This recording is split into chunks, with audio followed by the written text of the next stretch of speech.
আসসালামু আলাইকুম সবাইকে। সবাই কেমন আছেন? আশা করি সবাই ভালো আছেন। আলহামদুলিল্লাহ আমরাও ভালো আছি। ফারিস্তা মমস ওয়ার্ল্ড থেকে আপনাদের সবাইকে স্বাগতম। আবারও হাজির হলাম নতুন একটা ভ্লগ নিয়ে আপনাদের মাঝে। আশা করি ভ্লগটি ভালো লাগবে, আর ভালো লাগলে লাইক, কমেন্ট, সাবস্ক্রাইব করে পাশেই থাকবেন। আজকে আমার মনটা ভীষণ খারাপ, মনটাকে কোনো মতেই শান্ত করতে পারছি না। দেশের এই অবস্থা, এত ভাই বোনগুলো মারা যাচ্ছে, এত শিশু মারা গেছে, আসলে সব কিছু মিলিয়ে এখন আর নিজেকে মানাতে পারছি না। এতদিন ধরে কিন্তু অনেক কিছুই ঘটে গেছে, তবুও এতটা খারাপ লাগেনি। আবারও যখন এই সমস্যাগুলো ফেস করতে হচ্ছে সবার, তো যাই হোক, সব কিছু মিলিয়ে আমার কেন জানি কোনো কিছুতেই মন বসছে না, কোনো কাজেও না, খাবার দাবারের ক্ষেত্রেও না। আবারও কিন্তু আজকে থেকে অনির্দিষ্টকালের জন্য কারফিউ দিয়ে দিয়েছে। তার মধ্যে আবার 3 দিনের জন্য বেসরকারি, সরকারি অফিস আদালত সবকিছু বন্ধ, ছুটি দেওয়া হয়েছে। আসলে আমাদের মতো মধ্যবিত্ত যারা আছে তাদের অবস্থাটা কি হবে, আমি তো সেটাই সারাক্ষণ ভেবে অস্থির লাগে আমার। যাই হোক, দেশের অবস্থা অনেক খারাপ। আল্লাহর কাছে দোয়া করি সবকিছু যেন আবার আগের মতো হয়ে যায়। আর যেসব ভাই বোনেরা শহীদ হয়েছেন তাদের আত্মার মাগফিরাত কামনা করি, আর আল্লাহ যেন তাদের জান্নাতুল ফেরদৌস দান করেন, আমিন। আজকে আমি সকাল সকালই রান্নাঘরে চলে আসি।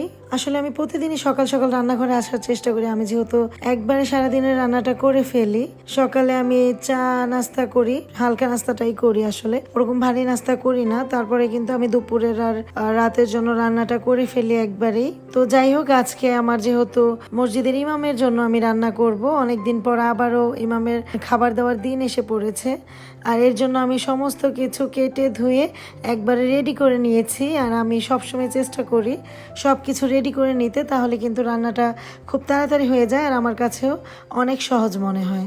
আর যেহেতু মিম আছে আমার সাথে, সবকিছুই হেল্প করে দেয়, এর জন্য আমার কষ্টটা আরো অনেকটাই কমে যায়।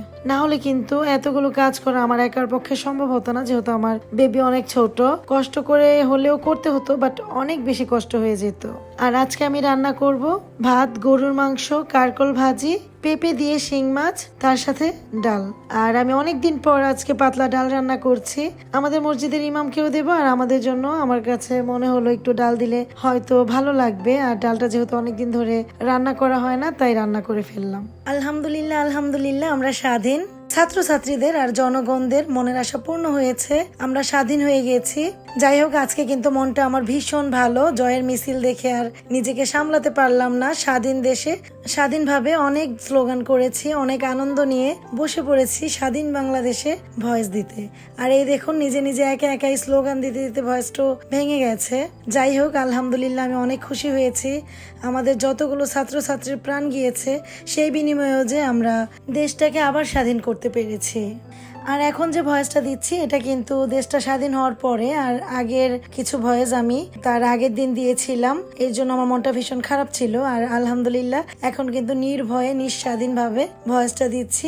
আর এখন আমার মনে হয় আমি একটু ভালোও থাকতে পারবো। এতদিন কিন্তু খুব চিন্তা হচ্ছিল, আর কয়টা ছাত্রছাত্রীদের জীবন যাবে, আর কত সাধারণ মানুষের জীবন যাবে, ঘরের ভিতরেও সন্তানরা কেন সেভ না। যাই হোক, সবকিছু মিলিয়ে আমি আজকে ভীষণ খুশি আর খুব চিন্তামুক্ত। কথা বলতে বলতে এইদিকে আমার কারকল ভাজি, গরুর মাংস দুইটাই রান্না শেষ, আর পেঁপে দিয়ে শিং মাছটা রান্না করছি, এটাও প্রায় শেষের দিকে। আমি জিরা ফাঁকি দিয়ে একটু হালকা আছে বসিয়ে দিয়েছি, ওইটাও আমার কমপ্লিট হয়ে গেছে। আর এইদিকে আমি প্রেসার কুকারে ডালটা বসিয়ে দেব, যেহেতু আজকে আইটেমগুলো একটু বেশি, রান্নাটা দেরি হয়ে যাবে। এর জন্যই আমি প্রথমে প্রেসার কুকারে ডাল দিয়ে পরিমাণ মতো পানি দিয়ে হালকা মশলা, পেঁয়াজ, কাঁচামরিচ, আদা রসুন বাটা, লবণ দিয়ে 2টা সিটি দিয়ে নামিয়ে নেব। প্রেসার কুকারের ঢাকনাটা ভালো করে লাগিয়ে আমি বসিয়ে দিয়েছি। আর এইদিকে একটা বাটিতে আমি পেঁপে তরকারিটা ঢেলে নেব। আমি সবসময় চেষ্টা করি রান্না শেষ করলে সার্ভিং ডিশে তরকারিগুলো সার্ভ করতে, না হলে কিন্তু কড়াইয়ের কালারটা চেঞ্জ হয়ে যায়, আস্তে আস্তে হলুদ হয়ে যায়, কড়াইগুলো নষ্ট হয়ে যায়। আর হয়ে যাওয়া কারকল ভাজিটাও একটা বাটিতে আমি নামিয়ে নিচ্ছি। দেখুন, মাশাআল্লাহ, প্রত্যেকটা রান্নাই কিন্তু খুব সুন্দর হয়েছে। কারকল ভাজিটা আমি ভীষণ পছন্দ করি। আর কারকল সবজির যেই দিনটা, এই সময় কিন্তু আপনাদের ভাইয়াও অনেক কারকল নিয়ে আসে বাসায়। আর তারপর আমার গাছের কাগজি লেবুগুলো আমি এক এক করে কেটে নিলাম। আমাদের মসজিদের ইমামকেও দেবো, আমরাও খাবো। মাশাআল্লাহ, আমার কাগজি লেবু থেকে কিন্তু ভীষণ ঘ্রাণ আসছে। আলহামদুলিল্লাহ, আমার কাগজি গাছ থেকে কিন্তু আমি বেশ কিছু কাগজি লেবু খেয়েছি। প্রেসার কুকারে ডালগুলো 2টা সিটি দেওয়ার পর আমি একটা পাতিলে ঢেলে নিয়েছি, আর ওইখানে বেশ কিছুক্ষণ জাল করে নিয়ে এরপর আমি রসুন আর পেঁয়াজটা হালকা ব্রাউন করে ভেজে ডালটা বাগার দিয়ে নিয়েছি, আর আমার গাছেরই ধনিয়া পাতা এনে ডালে দিয়ে দিলাম। আর নিজের বোনা জিনিসের প্রতি কিন্তু অন্যরকম একটা ভালো লাগা অনুভূতি কাজ করে। বাজার থেকে যতই কিনে আনি না কেন এতটা ভালো লাগে না। আর নিজের বোনা জিনিস খেতে দেখতে কিন্তু অন্যরকম একটা শান্তি লাগে। আমার কাছে কিন্তু ভীষণ ভালো লাগে। আপনাদের কাছে কেমন লাগে অবশ্যই কমেন্টে জানাবেন। মাশাআল্লাহ, অনেকদিন পর ডালটা রান্না করেছি, তবে ডালটা কিন্তু ভীষণ লোভনীয় দেখতে ছিল আর খেতেও কিন্তু অসাধারণ মজা ছিল। তার সাথে ছিল কাগজি লেবু, আর ডালের সাথে কিন্তু লেবু অসাধারণ মজা লাগে। আর নিজের গাছের তরতাজা রসালো হলে তো আর কোনো কথাই নেই। রান্না বান্না শেষ করে ফ্রেশ হয়ে চলে এসেছি ডাইনিং টেবিলের সামনে আমাদের মসজিদের ইমামের জন্য খাবার বেড়ে দিতে। প্রত্যেকটা আইটেম আপনাদেরকে দেখিয়ে দিলাম। দেখুন মাশাআল্লাহ কতটা সুন্দর হয়েছে। আসলে মন দিয়েও যদি কোনো কাজ করা হয় তাহলে কিন্তু কোনো কাজই খারাপ হয় না। আর আমি কিন্তু খুব খুশি নিয়ে আমাদের মসজিদের ইমামের জন্য রান্না করি।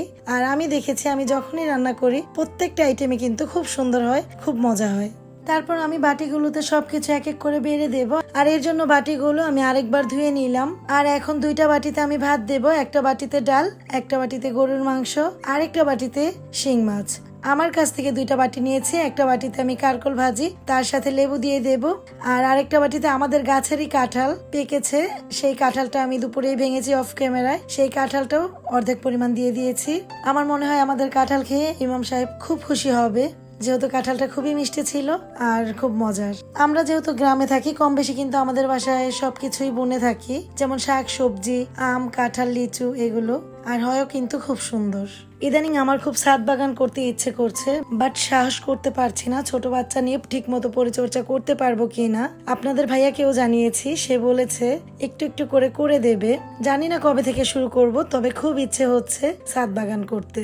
মাঝে মাঝে যখন ভিডিওতে বা এমনিতে মানুষের ছাদে দেখি ড্রাগন ফলগুলো সুন্দর করে ঝুলে আছে, আরো অন্যান্য ফল, শাক, সবজি, ফুল, তো আসলে লোভ সামলাতে পারি না। মনে চায় কখন আমি নিজেই ছাদ বাগান করে ফেলবো, যেহেতু নিজেদের ছাদ আছে। যাই হোক, খুব ইচ্ছে হয়।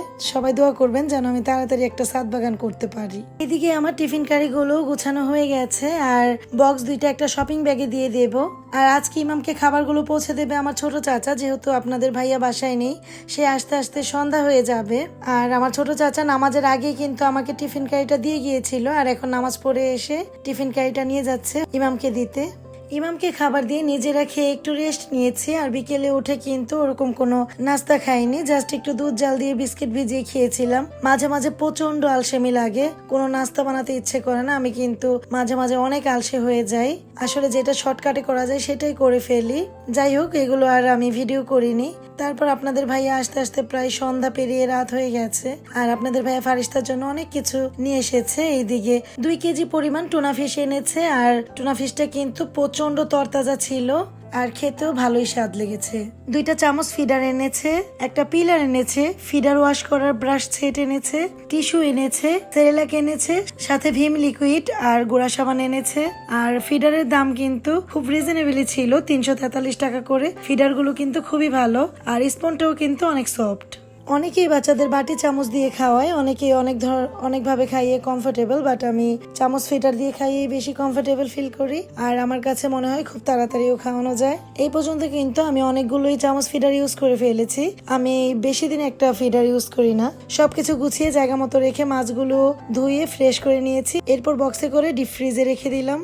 আজকের মতো ভিডিওটা এখানেই শেষ করলাম। সবাই সুস্থ থাকবেন, ভালো থাকবেন, আমাদের জন্য দোয়া করবেন। আমার কোনো কথা আপনাদের কাছে যদি একটু খারাপ লেগে থাকে তাহলে ক্ষমা সুন্দর দৃষ্টিতে দেখবেন। আসসালামু আলাইকুম, আল্লাহ হাফেজ।